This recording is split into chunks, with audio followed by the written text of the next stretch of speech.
Yeah, some of that 9 o'clock heat is burning right now. AKA Powders, welcome back to the channel. Peter A. DeLuca here. Cheers to all of you guys, girls. Just came back from Long Beach Island. Great end of summer weekend. Wanted to back off a little bit from the channel, come back here on Tuesday, reset. So here it is. And this has been, bugging me for a little bit. Because we have to define everything I'm about to lay down. No more fire. No more fire. Someone told me the fire down here was too much. What's the comic book industry? What is it? Where is it right now? Because the comic book industry that I grew up in, that I grew up around, that I grew up through, it was a distributor-based business. One distributor, I get, through the 70s, through the 80s, going into the mid 90s, we had multiple distributors. But when the industry became Diamond only, you had, as a comic book creator, get listed in Diamond, and you prayed to God you had enough orders to do whatever you wanted to do. Meaning, 5,000, 10,000. The big books at the time were between 100K to $250,000 orders. Those numbers have dwindled, right? Diamond has lost its relevancy, the digital age marches in, and social media. And here we go. So we go from a creator merit-based industry. You would have to suffer in the ranks, you would have to go to Artist Alley, you would have to bleed onto the pavement for a long time. And then hopefully you become like an outlier. Hopefully you become the exception. Billy Tucci was She. Brian Pulido with Lady Death and Evil Ernie. A lot of these books that we profile on this channel. You hope that maybe one of the Image guys would pick you up. You hope that you would get a collective to pitch a book to Image. Or maybe Dark Horse would pick up that title. But you had options as a creator with an independent book. But overall, right, it was the exceptions. It was the exceptions that were the Crow, the Turtles, boom. And then if that didn't work out, hopefully you suffered in Artist Alley enough, or you were backlogged enough in Diamond previews that someone from Marvel saw your work and then they would hire you, or someone from DC.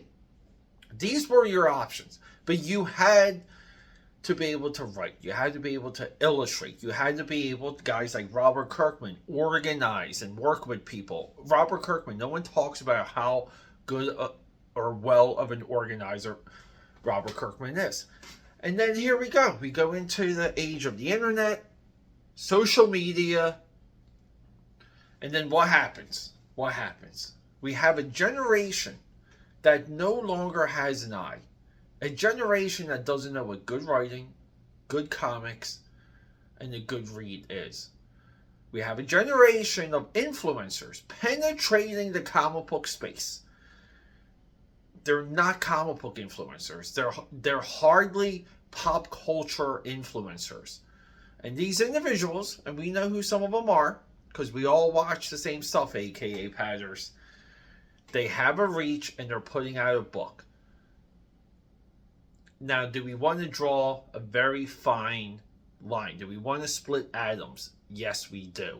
We want to split hairs, we want to split atoms. And the reason for that is because when I call these individuals non-comic book creators, there's a bunch of you that know what that means. And then there's that new generation that wants to argue against that.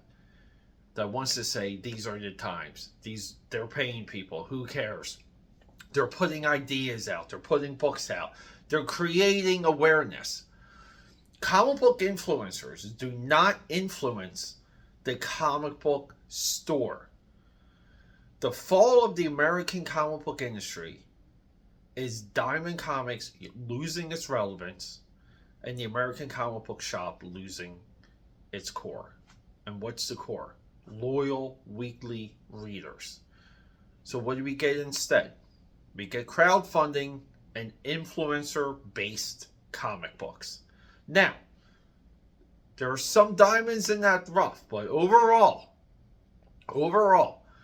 this is where the American comic book industry is. And I'm just saying, it's not good. Because no one's really making comics. Some, I can't say all, but, I say that as a platitude. Too many of them, how about that? Too many of them are not comic book readers or creators or have a good enough eye to discern what's what. Now, during this week, we're doing a full expose on a major comic book influencer, and I'm going into it blind. Mostly out of curiosity, because I'm sick of seeing stuff on Rippaverse. I'm sick of seeing stuff on Rippaverse. But I hold all judgment, and I want to be proven wrong. Now, that was a little bit of a promo for tomorrow's early drop. And yes, I gotta do something for Top Cow Tuesday and Wildcats Wildstorm Wednesday this week.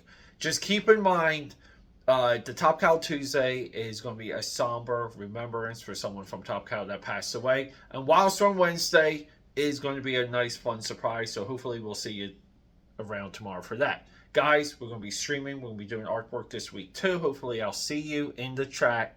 Love you. Rock and roll.